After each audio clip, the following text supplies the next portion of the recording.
Las conferencias de Edimburgo sobre ciencia mental, por Thomas Trowell. Capítulo 1. Espíritu y materia. Al comenzar una serie de conferencias sobre la ciencia mental, es difícil fijar la mejor manera de abrir el tema. Puede uno acercársele desde muchos puntos de vista, cada uno con una ventaja peculiar. Pero después de una cuidadosa deliberación, me parece que para el propósito del presente curso, no puede haber mejor punto para comenzar que la relación entre espíritu y materia. He seleccionado este punto porque la distinción, o lo que creemos que es la diferencia entre ellos, es una con la cual estamos tan familiarizados que puedo asumir que será reconocida por todos, y podré, por lo tanto, hacer esta distinción de inmediato al usar los adjetivos que habitualmente aplicamos para expresar la oposición natural entre ambas, espíritu viviente y materia inerte. Estos términos expresan nuestra impresión actual entre espíritu y materia con la suficiente precisión y considerados solamente desde el punto de vista de las apariencias externas, esta impresión es sin duda correcta. Estos términos expresan nuestra impresión actual entre espíritu y materia con la suficiente precisión y considerados solamente desde el punto de vista de las apariencias externas, esta impresión es sin duda correcta. El consenso general de la humanidad hace lo correcto al confiar en la evidencia de nuestros sentidos, y cualquier sistema que diga que no debemos hacerlo jamás obtendrán estatus permanente en una comunidad sana y cuerda. No hay nada malo en la evidencia de los sentidos sanos llevada a la mente sana. El error se cuela al juzgar esta evidencia. Estamos acostumbrados a juzgar solamente por las apariencias externas y por ciertos significados limitantes que atamos a las palabras. Pero cuando comenzamos a indagar el significado real de nuestras palabras y a analizar las causas que dan lugar a las apariencias, encontramos que nuestras nociones antiguas van cayendo gradualmente hasta que despertamos al hecho de que vivimos en un mundo enteramente distinto de aquel que reconocíamos anteriormente.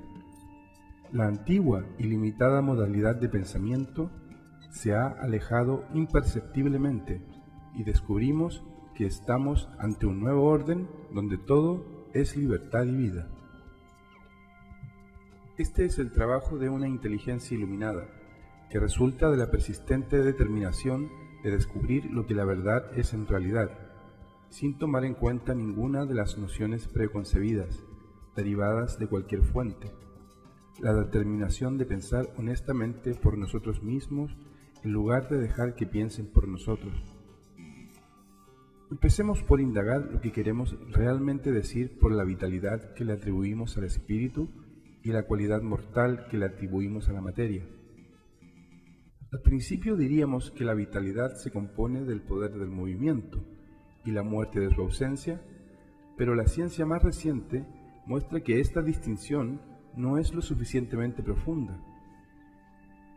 Ahora sabemos que todos los átomos de la materia inerte se mueven. Veo un pedazo de acero sólido y a la luz de la ciencia actual sé que los átomos de esa masa inerte vibran con intensa energía, yendo y viniendo continuamente con rapidez incesante, cuya actividad compleja deja perpleja a la imaginación. La masa como tal puede estar inerte sobre la mesa, pero en vez de estar destituida del elemento del movimiento, es la morada de una incansable energía que mueve las partículas con una velocidad increíble. Es, por lo tanto, no el mero hecho del movimiento lo que está en la raíz de la distinción que hace instintivamente entre espíritu y materia. Debemos ir más allá de esto. La solución del problema nunca se encontrará al comparar la vida con aquello que llamamos muerte, y la razón para esto se volverá aparente más adelante. Pero la verdadera clave del asunto se encontrará al comparar un grado de vitalidad con otro. Existe, por supuesto, un sentido en el cual la calidad de la vitalidad no admite graduación, pero hay otro sentido en el cual es enteramente una cuestión de grado. No tenemos duda de la vitalidad de una planta, pero nos percatamos de que es algo muy distinto a la vitalidad de un animal. ¿Qué niño no preferiría a un perro en vez de un pez por mascota? ¿Por qué el niño es más avanzado que el perro? La planta, el pez, el perro y el niño están todos igualmente vivos, pero hay una diferencia en la calidad de su vitalidad acerca de la cual nadie tiene dudas, y nadie dudaría en decir que esta diferencia reside en el grado de inteligencia. De cualquier forma que veamos el tema, siempre encontraremos que lo que llamamos vitalidad de cualquier vida individual está al fin medida por su inteligencia. Es la posesión de una mayor inteligencia lo que posiciona al animal por encima de la planta en la escala, al hombre por encima del animal, al intelectual por encima del salvaje. Entre más elevada la inteligencia, el modo del movimiento se encuentra bajo su control de forma más completa, y al descender en la escala de inteligencia, el descenso se ve marcado por el correspondiente incremento de movimiento automático, que no está sujeto al control de una inteligencia consciente de sí misma. Este descenso es gradual desde el reconocimiento de sí mismo de la personalidad humana más elevada al orden más bajo de las formas visibles a las que nos referimos como cosas, en las cuales el reconocimiento de sí se encuentra absolutamente ausente. Vemos entonces que la vitalidad de la vida consiste en inteligencia, en otras palabras, en el poder del pensamiento. Y podemos también decir que la cualidad distintiva del espíritu es el pensamiento. Y como opuesto a esto, podemos decir que la cualidad distintiva de la materia es la forma. No podemos concebir a la materia sin forma. Alguna forma debe tener, aún invisible al ojo. Para que la materia sea materia, debe ocupar un lugar en el espacio, y el ocupar un espacio cualquiera necesariamente implica una forma correspondiente. Por estas razones, podemos establecer como una proposición fundamental que la cualidad distintiva de la materia es la forma y la del espíritu es el pensamiento. Esta es una distinción radical desde la cual importantes consecuencias se obtienen y deberán de ser notadas con cuidado por el estudiante. La forma implica extensión en el espacio y también límites dentro de ciertas fronteras. El pensamiento no implica ninguno de estas dos. Cuando, por lo mismo, pensamos en la vida como existente de una forma en particular, la asociamos con la idea de su extensión en el espacio, de tal manera que un elefante puede decirse que consiste de mucha más sustancia viva que un ratón. Pero si pensamos en la vida como el hecho de la vitalidad, no lo asociamos con ninguna idea de extensión e inmediatamente entendemos que el ratón está tan vivo como el elefante, sin importar la diferencia de tamaño. El punto importante de esta distinción es que si podemos concebir cualquier cosa como carente totalmente del elemento de la extensión en el espacio, debe estar presente en su totalidad en cualquier parte y en todas partes, es decir, en todo punto del espacio simultáneamente. La definición científica del tiempo es que es el periodo ocupado por un cuerpo en pasar de un punto dado en el espacio a otro, y por lo tanto, de acuerdo a esta definición, al no haber espacio no puede haber tiempo. Y por lo tanto, aquella concepción del espíritu que lo comprenda como carente del elemento del espacio, debe entenderlo como también carente del elemento tiempo, y por lo tanto, encontramos que la concepción del espíritu como pensamiento puro y no como forma concreta, es la concepción de que éste subsiste en perfecta independencia de los elementos de tiempo y espacio. De esto se obtiene que si la idea de cualquier cosa se concibe como que existe en este nivel solamente, puede representar aquella cosa como existente solamente en el aquí y en el ahora. En esta visión de las cosas, nada puede estar tan remoto de nosotros ni en tiempo ni en espacio. O la idea se disipa por completo, o existe como una entidad presente y no como algo que será en el futuro, dado que si no hay secuencia en el tiempo, no puede haber futuro. De igual forma, cuando no hay espacio, no puede haber un concepto de algo que exista alejado de nosotros. Cuando los elementos del tiempo y el espacio se eliminan, todas nuestras ideas de las cosas deben ser, necesariamente, el de que éstas existen en un aquí universal y un eterno ahora. Esto es, sin duda, una concepción sumamente abstracta, pero le pido al alumno que la trate de entender en su totalidad, ya que es de vital importancia para la aplicación práctica de la ciencia mental. El concepto opuesto es de las cosas que se expresan a sí mismas a través de condiciones de tiempo y espacio, y así establecen una variedad de relaciones hacia otras cosas, como de tamaño, distancia y dirección, o de secuencia en el tiempo. Estos dos conceptos son respectivamente el concepto de lo abstracto y de lo concreto, de lo incondicional y de lo condicionado, y de lo absoluto y lo relativo. No se oponen entre sí en un sentido de incompatibilidad, sino que son complementarios, y la única realidad es en la combinación de ambos. El error del idealista en extremo es en batallar para entender lo absoluto sin lo relativo, y el error del materialista extremo es en querer comprender lo relativo sin lo absoluto. Por un lado, el error es tratar de comprender un interior sin exterior y viceversa. Ambos son necesarios para la formación de una entidad substancial. Capítulo 2. El modo superior de inteligencia controla al inferior.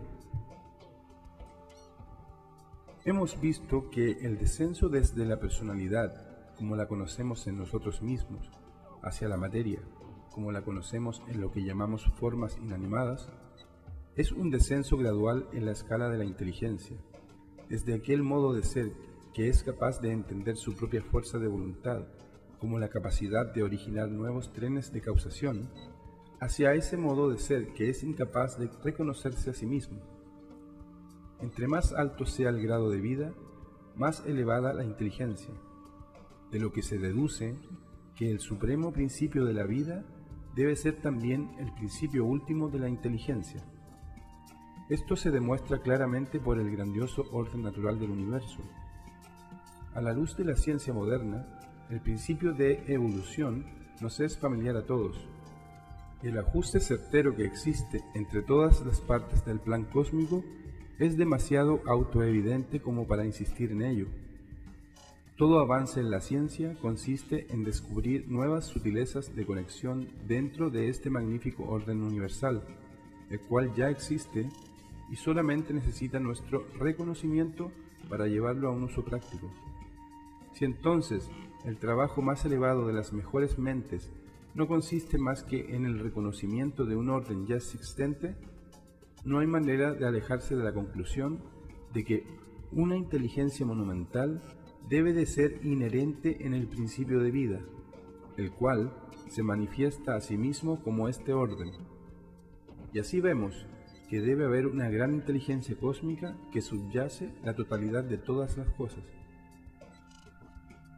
La historia física de nuestro planeta nos muestra primero una rebulla incandescente dispersa sobre vastas infinidades de espacio. Más adelante esto se condensa en un sol central rodeado de una familia de planetas apenas consolidados de una materia plástica primordial. Luego se suceden incontables milenios de lentas formaciones geológicas, una Tierra poblada por las formas de vida más bajas, vegetales o animales. Desde estos crudos orígenes, un movimiento majestuoso e incesante lleva a las cosas de etapa en etapa hasta la condición en que las conocemos hoy día. Viendo esta estable progresión, nos queda claro que de cualquier manera que podamos concebir la naturaleza de este principio evolutivo, provee el continuo avance de la raza, pero lo hace al crear tales números de cada tipo que después de permitir un amplio margen para todos los posibles accidentes en los individuos, la raza aún continuará. En resumen, podemos decir que la inteligencia cósmica trabaja a través de una ley de promedios que permite un amplio margen para los accidentes y fallas de lo individual. Pero el progreso hacia una inteligencia más elevada siempre es en la dirección de aminorar este margen de accidentes y llevar al individuo más y más lejos de la ley de promedios y sustituirla por la ley de la selección natural. En lenguaje científico ordinario, es la supervivencia del más apto. La reproducción de los peces es a una escala que anegaría los mares si cada individuo sobreviviese, pero el margen de destrucción es igualmente enorme y así la ley de promedios sencillamente mantiene la proporción normal de la raza. Pero al otro lado de la escala, la reproducción no es tan enormemente excedente de la supervivencia. Es verdad que hay un amplio margen de accidentes y enfermedades que recortan los números de los seres humanos antes de que hayan alcanzado el promedio de duración de la vida, pero aún así es a una escala muy diferente de la destrucción prematura de cientos de miles contra la supervivencia de uno solo. Por lo tanto, puede tomarse como un hecho establecido que en proporción al avanzar la inteligencia, el individuo de ser un mero sujeto de la ley de promedios, puede incrementar continuamente el control de sus condiciones en su supervivencia. Vemos, por lo tanto, que hay una marcada diferencia entre la inteligencia cósmica y la inteligencia individual, y que el factor que diferencia a esta última de la primera es la presencia de la voluntad individual. El asunto de la ciencia mental es el de asegurar que la relación de este poder individual de volición a la gran ley cósmica que provee el mantenimiento y avance de la raza, y el punto relevante es que el poder de la voluntad individual es en sí mismo el resultado del principio cósmico evolucionario al punto donde alcance su nivel más elevado. El esfuerzo de la naturaleza ha sido siempre hacia arriba, desde el tiempo en que solamente las formas más bajas poblaban la Tierra, y ahora ha culminado en la producción de un ser con una mente capaz de razonar abstractamente y un cerebro equipado para ser el instrumento físico de una mente tal. En esta etapa, el principio creativo de vida se reproduce a sí mismo en una forma capaz de reconocer los trabajos de la ley de evolución y la unidad y continuidad del propósito que corre a través de la progresión total hasta ahora indica, más allá de toda duda, que el lugar de tal ser en el esquema universal debe de ser el de introducir la operación del factor, el cual hasta ahora ha sido notorio por su ausencia, el factor principalmente de la voluntad inteligente individual. La evolución que nos ha llevado hasta este punto ha trabajado a través de una ley cósmica de promedios. Ha sido un proceso en el cual el individuo en sí mismo no ha tomado parte consciente, pero dado que es lo que es, y lleva la caravana de la procesión evolutiva, si el hombre ha de evolucionar más allá, solamente puede ser a través de su cooperación consciente con la ley que le ha llevado al punto donde puede comprender que tal ley existe. Su evolución en el futuro debe ser con su consciente participación en el gran trabajo, y esto solamente se podrá efectuar a través de su inteligencia y esfuerzo individual. Es un proceso de crecimiento inteligente. Nadie más puede crecer por nosotros. Cada uno debe crecer por sí mismo. Y este crecimiento inteligente consiste en nuestro reconocimiento creciente de la ley universal, la cual nos ha llevado hasta donde estamos. Es una gran máxima que la naturaleza nos obedece en la misma proporción en la cual nosotros la obedecemos primero. Estas consideraciones nos muestran que aquello que distingue a la forma superior de inteligencia de la inferior es el reconocimiento de sí misma, y entre más inteligente sea este reconocimiento, mayor será el poder. El grado menor de autorreconocimiento es aquel que solo se comprende a sí mismo como una entidad separada de las demás entidades, como el ego distinto del no ego.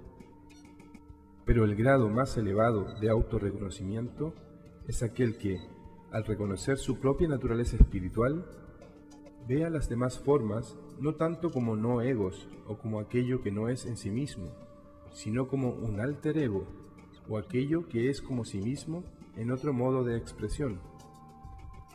Es este nivel más elevado de autorreconocimiento el cual es el poder por el cual el científico mental produce resultados. Por esto, es imperativo que entienda claramente la diferencia entre forma y ser, que uno es el modo relativo y la marca de estar sujeto a las condiciones, y que el otro es la verdad de lo absoluto y aquello que controla las condiciones. Este reconocimiento del ser como una individualización del espíritu puro debe por necesidad controlar todos los modos del espíritu que no hayan aún alcanzado el mismo nivel de autoconocimiento. Estos niveles más bajos del espíritu están sujetos a la ley de su propio ser, porque no conocen la ley. Por lo tanto, el individuo que ha obtenido este conocimiento puede controlarlos a través de la ley. Pero para entender esto, debemos indagar un poco más en la naturaleza del espíritu. Y hemos demostrado la presencia de una inteligencia maravillosa que lo subyace todo. Pero ¿dónde se encuentra esta inteligencia? Solamente podemos concebirla como inherente en alguna sustancia primordial que es la raza de todos los demás modos de la materia que nos son conocidos, ya sean visibles al ojo o necesariamente inferidos por la ciencia a través de sus efectos perceptibles. Es aquel poder que en todas las especies y en todos los individuos se convierte en lo que la especie o el individuo es. Y así, solamente podemos concebirlo como una inteligencia autoformativa inherente en la sustancia última de la cual cada cosa es una manifestación particular. El que esta sustancia primordial sea considerada como autoformativa por una inteligencia inherente que habita en sí misma, resulta evidente del hecho que la inteligencia es la cualidad esencial del espíritu. Y si hubiésemos de concebir a la sustancia primordial como algo aparte del espíritu, entonces tendríamos que postular algún otro poder que no es ni espíritu ni materia, y origina a ambos. Pero esto solamente es poner la idea de un poder autoevolucionante un paso más atrás, y el asegurar la producción de un grado inferior de espíritu indistinto de uno más elevado, lo cual es una conclusión gratuita y una contradicción de cualquier idea que nos podamos formar de un espíritu indistinto. No podemos evitar la conclusión de que el espíritu contiene la sustancia primordial en sí mismo, lo que nos lleva al enunciado común de que lo hizo todo a partir de la nada. Así que encontramos dos factores en la creación de todas las cosas, el espíritu y la nada. Y si sumamos el espíritu con la nada, nos quedamos solamente con el espíritu. X más 0 igual X. Desde estas consideraciones, vemos que el fundamento último de cualquier forma de la materia es el espíritu, y por ende que la inteligencia universal subsiste a través de la naturaleza inherente en cada una de sus manifestaciones. Pero esta inteligencia críptica no pertenece a la forma particular, excepto en la medida en que esté físicamente adecuada para su concentración en una individualidad autocognoscente. Permanece escondida en esa sustancia primordial, de la cual la forma visible es una manifestación más amplia. Esta sustancia primordial es una necesidad filosófica, y solamente podemos imaginárnosla como algo infinitamente más fino que los átomos, que son en sí mismos una inferencia filosófica de la ciencia física. Aún por carecer de una palabra mejor, podemos convenientemente hablar de una inteligencia primaria inherente en la sustancia misma de las cosas como inteligencia atómica.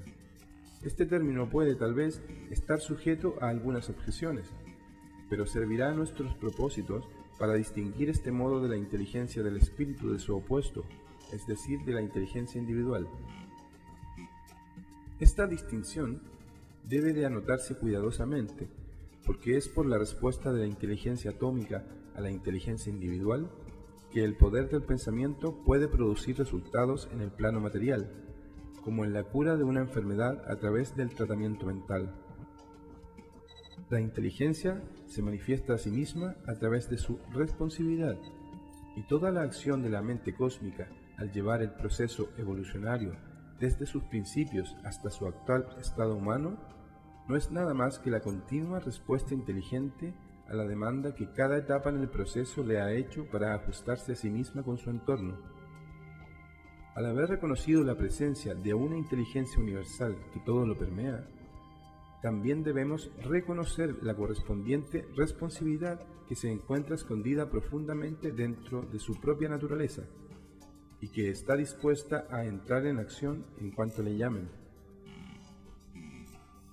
Todo tratamiento mental depende de esta responsabilidad del espíritu en sus grados inferiores hacia grados superiores de sí mismo. Aquí la diferencia entre el científico mental y la persona sin instruir radica en que el primero usa esta responsabilidad y el último no, porque no la conoce.